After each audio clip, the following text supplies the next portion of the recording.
మనకు ఫోన్ వచ్చింది, ఇమీడియట్గా ఫుడ్ పాయిజనింగ్ అయింది. ఒక 18 మంది పిల్లల్ని ఎమ్మెల్యే గారు ప్లస్ కలెక్టర్ గారు వీళ్ళందరూ నాకు ఫోన్ చేసినారు.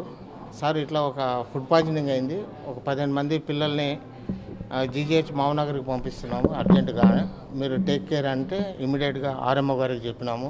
ప్లస్ మా పీడియాట్రిషియన్, మా జనరల్ ఫిజిషియన్ అందరినీ మొబిలైజ్ చేసినాము. అందరూ 15 మంది పిల్లల్ని మనం అడ్మిట్ చేసినాము. అందరూ స్టేబుల్గా ఉన్నారు. పిల్లలు ఒక ఇద్దరు పిల్లలు కొద్దిగా అప్రెన్సివ్ అంటే కొద్దిగా టెన్షన్లో ఉన్నారు. వాళ్ళని కూడా నచ్చజెప్పి మనం ఇచ్చే ట్రీట్మెంట్ మొత్తం ప్రాపర్ వేలో ట్రీట్మెంట్ ఇస్తున్నాము. పిల్లలందరూ సేఫ్ అండ్ స్టడీగా ఉన్నారు, కండిషన్ ఈజ్ స్టడీగా ఉన్నారు. మిగతా ఏమైనా బ్లడ్ ఇన్వెస్టిగేషన్స్ మనకు అవసరం కొద్దీ ఏమి ఇన్వెస్టిగేషన్స్ అవసరం ఉన్నాయో మా కన్సల్టెంట్స్ చెప్పిన దాన్ని బట్టి మేము అన్ని ఇన్వెస్టిగేషన్స్ యుద్ధ ప్రాతిపదిక మీద చేయిస్తున్నాము. ఆ రిపోర్ట్స్ కూడా ఇంకొక 15-20 నిమిషాలు వస్తాయి. ఏం టెన్షన్ పడాల్సిన అవసరం లేదు, అందరూ be happy. Probably food poisoning అంటే మేబీ ఇన్ఫెక్టెడ్ వాటరా లేకుంటే అవి మనం చెప్పలేము. ఎందుకంటే మెయిన్గా వామిటింగ్స్, కొంతమంది దాంట్లో వామిటింగ్స్ విత్ మోషన్స్, కొంతమంది పిల్లలకు మెయిన్గా వామిటింగ్స్.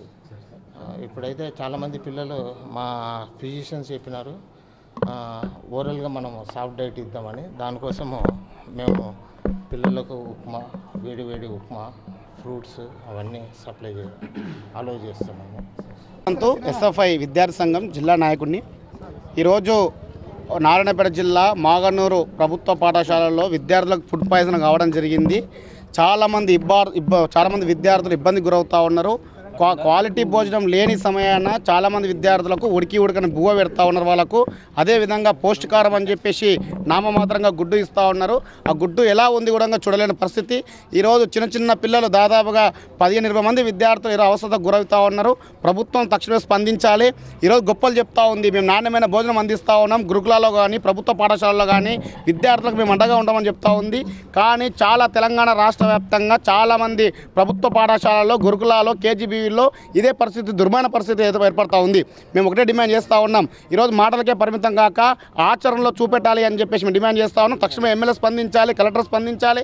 తక్షణం ఎక్కడ కల్తీ జరిగిందో ఎంక్వైరీ చేయాలి. గుడ్డులో జరిగిందా, క్వాలిటీ ఫుడ్లో మెయింటెనెన్స్లో జరిగిందా? ఈరోజు బియ్యం ఇస్తూ ఉన్నాం, సన్న బియ్యం అని చెప్తా ఉన్నారు.